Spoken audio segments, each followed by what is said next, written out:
Well, good morning, everyone. Pastor Corey Rowan here with Yorksville First, Midvale, and Newport United Methodist Church, bringing you a devotional today out of the book of Luke, and it's Luke 24, beginning in verse 39, and this is the two criminals that were hung with Jesus. And it says, one of the criminals who were hanging there kept blaspheming him, saying, "Are you not the Messiah? Save yourself and us." But the other criminal rebuked him, saying, "Do you not even fear God, since you are under the same sentence of condemnation?" It says, "And we indeed have been condemned justly, for we are getting what we deserve for our deeds. But this man has done nothing wrong." Then he said to him, "Jesus, remember me when you come into your kingdom." And he replied, "Truly I say to you, today you will be with me in paradise." And so these two criminals both had the same experience, both convicted criminals hanging on a cross who getting ready to die for their sins. And then in between them is Jesus hanging there as well. And so they look at Jesus and they see the crucified Jesus, and there's two different responses. And I think these are the two responses to the cross. These are the only two responses you can have. The first criminal looked to the cross, saw Jesus hanging there, and he thought only of himself. He thought only of himself and saying, "Save yourself if you're the Messiah." And notice how he included "save us too."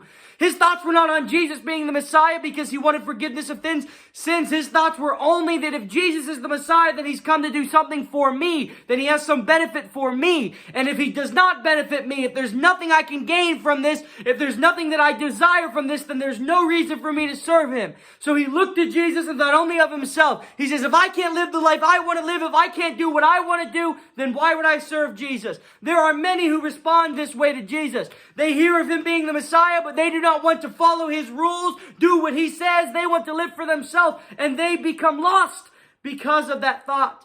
He saw Jesus, thought only of himself, and then he was lost. But then the other criminal saw Jesus and did not think of himself, but thought of Jesus and what he was doing there. He said accurately that this man has done nothing wrong. He says, we deserve this, and he's done nothing wrong. And then he said, remember me when you come into your kingdom. He knew Jesus to be the Messiah, and he said, listen, I don't need anything from you. You're unjustly condemned, and you did not deserve this. You are the Messiah. He says, just remember me. He looked to Jesus and thought only of Jesus, and he was saved. And so my message to you today is, which thief are you? And you might say, well, I'm not a thief. But I promise you that we are all sinners. So I'll ask, which sinner are you? Are you the sinner that looks to Jesus and thinks only of himself? Or are you the sinner that looks to Jesus and thinks only of Jesus and then gets down on your hands and knees and begs for forgiveness? I pray that you are the repentant thief. That thief, that the sinner that sees Jesus, realizes their inadequacy and bows low before him and says, you are my Lord, please forgive me of my sins. Because that is the only attitude that will get you saved. Amen.